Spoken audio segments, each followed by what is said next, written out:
درسنا اليوم أيها الأصدقاء أننا نفرض على النافذة أنها تحدد ملف إكسل واحد لكي يفتح. فإذا نحن إذا كان لدينا مجلد يحتوي عدة ملفات وطلبنا من نافذة فتح أن نحدد عدة ملفات عن طريق النقر على كنترول، فإذا إنها لا تسمح لنا إلا بطلب لفتح ملف إكسل واحد. كيف تمت هذه العملية؟ تمت هذه العملية عن طريق هذا السطر. هذا السطر من التحكمات الخاصة بالبرمجة يعطي أمر للنافذة أنها لا تحدد عدة خيارات، لا تعطي عدة اختيارات للفتح، فقط خيار واحد للتحديد.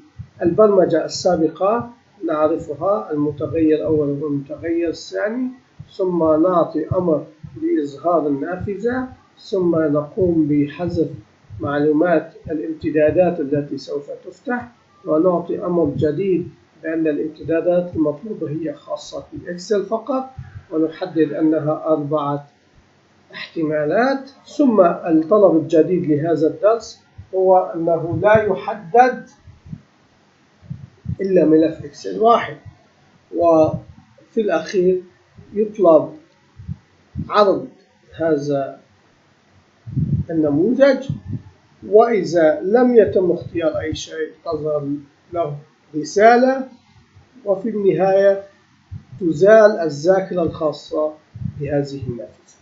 شكرا لمتابعتكم. البرامج التي نعرضها متتالية ومهمة، أرجو أن تستفيدوا منها.